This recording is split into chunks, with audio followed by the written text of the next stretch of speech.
Seguimos en Negocios Televisión, seguimos pendientes de las últimas horas en un día marcado por el aniversario de Trump en la Casa Blanca, su primer año de su segundo mandato, con las alarmas en la OTAN, con las Naciones Unidas en jaque, con dudas también en torno al derecho internacional y sobre todo con el foco puesto en Groenlandia. Vamos a analizar todas estas cuestiones con Eduardo Irastorza, profesor en OBS Business School, que ya está con nosotros en Negocios Televisión. ¿Qué tal, Eduardo? Muy buenas tardes. Muy buenas tardes, ¿qué tal? Muy bien, encantados de tenerte por aquí en, bueno, pues un día marcado una vez más por el presidente de Estados Unidos. Si te parece, vamos a empezar haciendo un repaso de lo que ha sido su año con Irán, con Venezuela, con las negociaciones por Ucrania, sobre todo con lo que yo decía, ¿no?, con la OTAN y las Naciones Unidas prácticamente en su punto más bajo, ¿no?, en un punto crítico. Así es increíble que en un solo año hayan ocurrido tantas cosas y de signos tan contradictorios. Por ir por orden, podríamos decir que como idea transversal a todo ello está una nueva forma de hacer política, una forma de hacer política que no tiene en cuenta en absoluto el derecho internacional. Bien, el derecho internacional es una conquista del siglo XIX, del siglo XX, más o menos todos los que hemos estudiado algo de derecho, pues se da la asignatura de derecho internacional y la verdad es que ahora mismo no cuenta nada. Tanto tienes tanto en armas como en dinero, tanto vales. Un poco ese es el planteamiento de Donald Trump y lo aplica a absolutamente todo. Hay otra segunda idea transversal y es el convencimiento por parte de Donald Trump de que en esta partida solamente hay tres jugadores, que son, lógicamente, Estados Unidos, America First, Rusia y China, y tal vez en un futuro inviten a la India. Pero el resto están de comparsas a meter dinero allí donde se les diga, a cumplir con aquellas directrices que reciban de sus respectivas zonas de influencia y a esperar a que los hermanos mayores decidan qué va a ser de este mundo. Si quieres, pues vamos repasando cada uno de los escenarios. Muchos escenarios, ¿no? Por ejemplo, yo hablaba de Irán, de Venezuela, Sí. qué decir de las Naciones Unidas, de la OTAN, de la Unión Europea, ¿no?, que ahora está también en un momento de muchas dudas. ¿Qué te parece a ti lo más destacable, lo más importante de todo esto, Eduardo? Hombre, lo más destacable para mí, lógicamente, como europeo es Europa. Es lo que más cerca nos toca a todos los que estamos aquí, ¿no? Creo que Europa nunca ha sabido menos qué es lo que hace, qué es lo que quiere y por qué actúa. Hay un proceso de disgregación, como no había ocurrido nunca antes. Responde a un interés claramente norteamericano de la administración Trump de ir negociando uno por uno. Se lo estamos poniendo muy fácil porque Europa no tiene una voz única, ni unos intereses únicos, ni siquiera unas instituciones que reflejen fielmente el sentir de la opinión pública de la población que habita este continente. Eso por una parte. Europa corre el riesgo de convertirse en el pagano de la guerra de Ucrania, en el obligado a invertir en armas más de lo que desearía y podría permitirse gastar, dado que esa inversión de 800.000 millones, 700.000, cada día pues oímos una cifra, ¿no? Pero en definitiva el dinero más que suficiente como para hacer quebrar el sistema de bienestar que ha construido Europa durante los últimos 50-60 años, ¿no? A todo esto hay que sumar otros escenarios en los que también Europa está comprometida. Vamos a pasar al más cercano, que es Ucrania. En Ucrania, durante este año, Trump pues lo que ha hecho es hacer caja, hacer muchísimo dinero vendiendo armas y sobre todo vendiendo petróleo a sus aliados, todavía nos llamamos así, aliados, a un precio muy caro, dado que de alguna manera la clase política europea, también azuzada por el gobierno norteamericano, ha implementado una serie de sanciones que han hecho que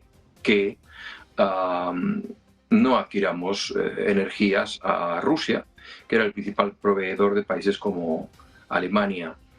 Bueno, la necesidad genera el miembro y ha surgido la famosa flota fantasma, de la cual se aprovechan muchos países. España es uno de los países que más petróleo ruso vendido por terceros adquiere. Esto no lo debemos de olvidar. A pesar de nuestra postura decididamente pro-ucraniana, hay una cierta hipocresía también que se ve reflejada en eso, en la compra de ese petróleo a terceros. Trump ya ha dicho que va a poner unos aranceles brutales a aquellos países que vendan petróleo ruso sirviendo de intermediarios. Quiere, como se hacía antiguamente en diplomacia, un certificado de último destinatario, algo que se empleaba, por ejemplo, en el tráfico de armas, ¿no? Se sigue empleando en muchos casos. Pues lo mismo con el petróleo. Ucrania es un país que en este año ha sufrido, como se suele decir, lo que no está en los escritos. Ha sufrido muchísimas bajas. Rusia también las ha sufrido, ¿eh? No pensemos que esto es un paseo militar. Lo que pasa es que Rusia, en una guerra de desgaste, puede afrontarla con más seguridad. Ucrania está llegando a un momento muy difícil en el sentido de que se está quedando sin tropas. Pensemos que hay millones de ucranianos que han huido. Pensemos que hay cientos de miles de soldados que han desertado, porque no quieren quedarse a ver el final, porque no quieren ser el último que muera en un conflicto al que no le ven futuro. Yo hablaba con militares acerca de este tema y ellos señalaban que es una frivolidad que un país que no tiene opciones de victoria perpetúe un conflicto. No es respetar a su población ni su razón de ser. Bueno, yo creo que Ucrania lo que está haciendo es asegurarse simplemente su supervivencia, porque sabe que una derrota lo convertiría en un estado fallido. Antes hemos hablado de una partida con 3 actores. Yo sospecho que entre Estados Unidos y Rusia hay una voluntad de entenderse y que Ucrania es una de las bazas del canje que quiere hacer, ¿no? Realmente Estados Unidos está demasiado preocupado de China, porque nunca ha tenido enfrente un enemigo de las dimensiones, lo ha señalado Vance. El vicepresidente, nunca a tanto nivel Estados Unidos se había enfrentado con alguien tan poderoso. Me has dejado de piedra cuando has dicho que ya los portaaviones han cortado su señal de GPS para no saber dónde están, ¿no? A ver qué nueva nos trae, como decía la canción, a ver qué nueva nos trae. Insisto, Ucrania se puede convertir en un estado fallido.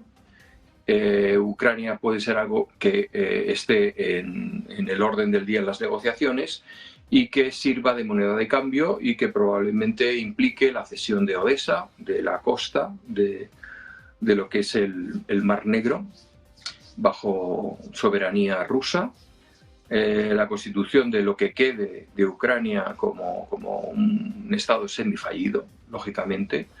Veremos los intereses de los países colindantes como Polonia o Rumanía que reclaman parte de esos territorios. O sea, nos podemos encontrar con, en vez de un aliado de la Unión Europea, como se planteó en su momento, fuerte, poderoso y con grandes recursos, en un estado fallido que haya que sostener económicamente y, lógicamente, el único que va a dar un paso al frente en ese sentido pues sería la Unión Europea, que por otro lado tampoco podría permitirse convertirlo en un socio de la misma, de la Unión Europea, dado que no reuniría las condiciones que el resto de los países cumplen en cuanto a desarrollo, industria, etc.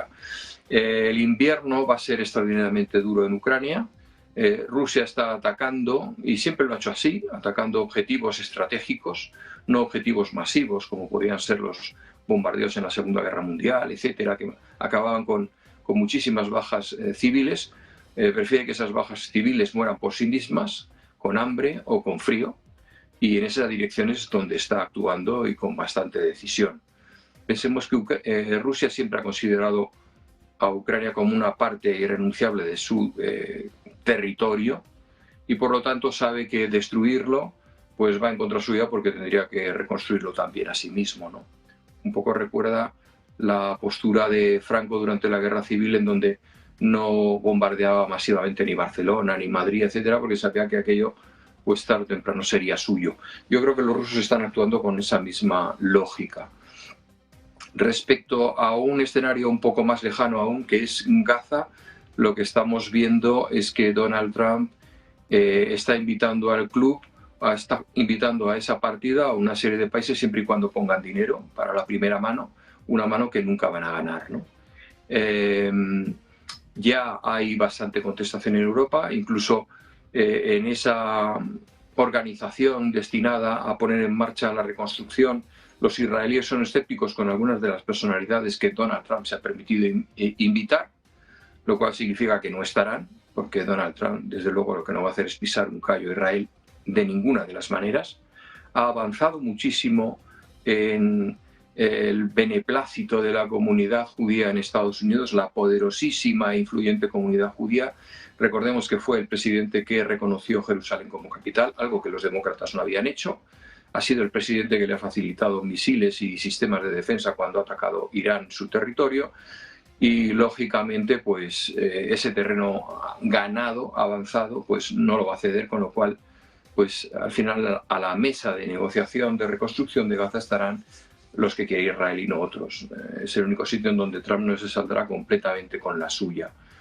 Respecto a Irán, bueno, Irán yo creo que ya lo hemos repetido muchas veces, pero no, yo no me canso de decirlo.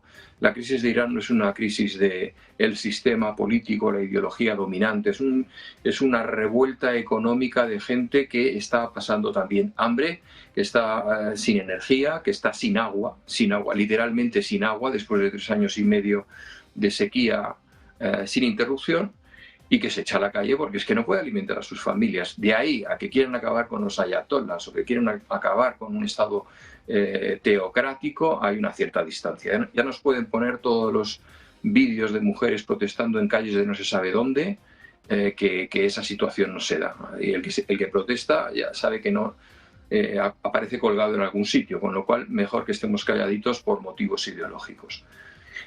Ha habido muchísimas bajas. Jamenei ya ha reconocido que ha habido miles y miles de bajas.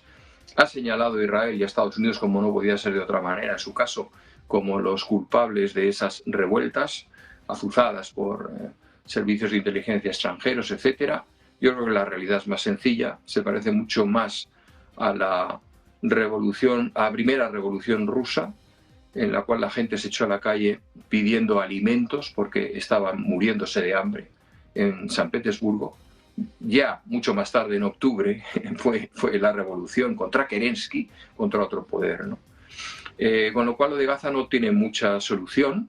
Desarmar a Hamas, yo creo que ya hasta Israel está pensando que no es necesario por el momento, es mucho más importante asentar sus reales en la franja y, bueno, pues tener un grupo contestatario semi-armado nunca les ha venido mal. De hecho, muchas veces ha hecho el trabajo sucio para ellos, ¿no? Sin quererlo, la mayor parte de las veces. Si nos vamos todavía más lejos, nos encontramos con el Sahel. No se señala el Sahel, pero en el Sahel están muchísimas tierras raras que Trump ambiciona. En África, el principal país inversor es su enemigo económico, y digo enemigo, que es China, es el que más dinero ha metido y lo quiere desplazar, como lo ha desplazado de Venezuela, y se quiere quedar con esas tierras raras porque va a tener difícil acceso a otras, ¿no?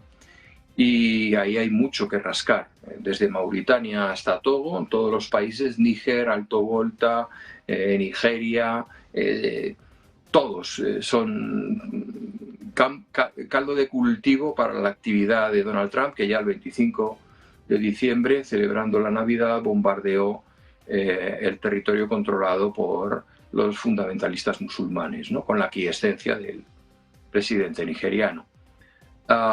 Eso es algo de lo que se habla poco, pero que va a picar mucho en el próximo año, en este año que estamos viviendo, igual que va a ser el caso de Myanmar, la antigua Birmania, en donde hay un conflicto también latente. Tal vez ese portaaviones que ha dejado de dar señales esté pensando en pasarse por ahí en algún momento, porque es la oportunidad de salida a aguas calientes de China, quitándose todo ese cinturón defensivo que va desde las islas Kuriles al norte, Japón, Filipinas, el estrecho de Malaca, Singapur, Indonesia, etcétera, y de repente pues te encuentras en el Índico. Ahí va a haber mucho conflicto, ya hay mucho conflicto. Es un país, otro estado fallido, con muchísimos grupos que compiten entre sí, algunos auspiciados por China, otros por India, otros por Estados Unidos de alguna forma, y bueno, pues ahí va a haber bastante, como se suele decir familiarmente, bastante cacao, ¿no? Bastante conflicto. Y luego tenemos Taiwán. Taiwán es para China lo que Groenlandia es para Estados Unidos. Es una isla deseada. El modo de hacer es completamente distinto.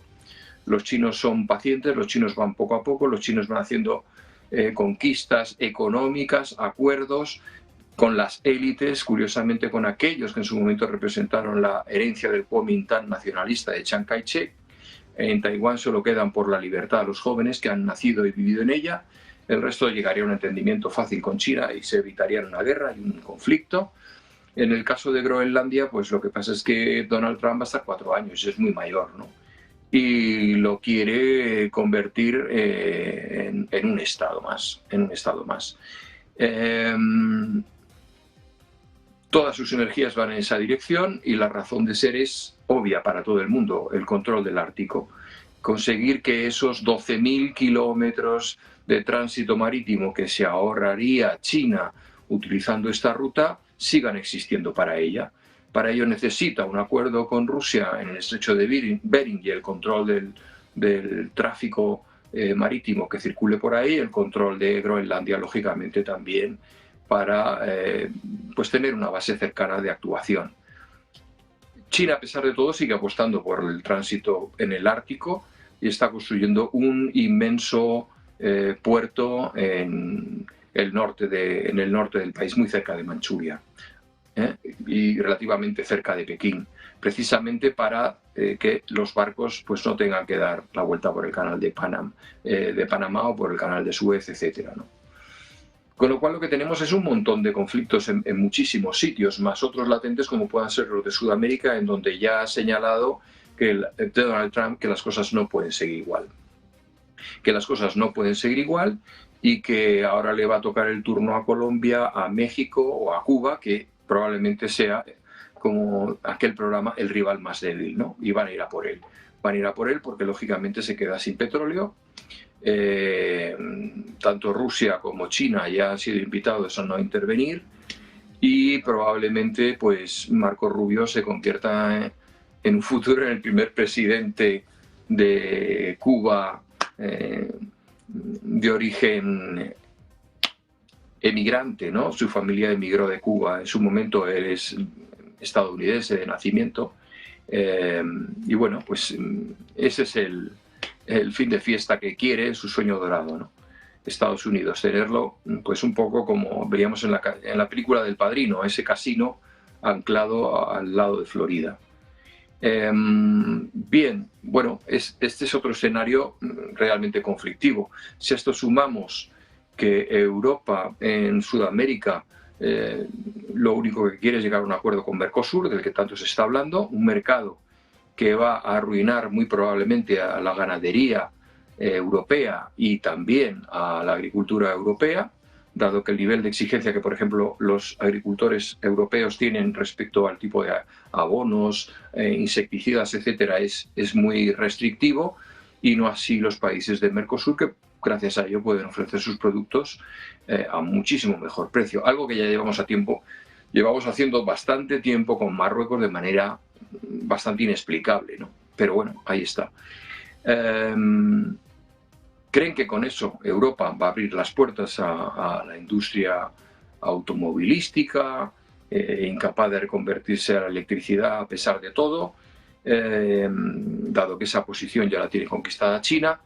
Y bueno, una cosa por la otra. En realidad lo que vaya a ocurrir se va a decidir en función de cómo se muevan los lobbies en Bruselas, y en ese sentido los lobbies industriales, los grandes laboratorios, etcétera, europeos, pues hoy por hoy tienen bastante más peso entre la clase dirigente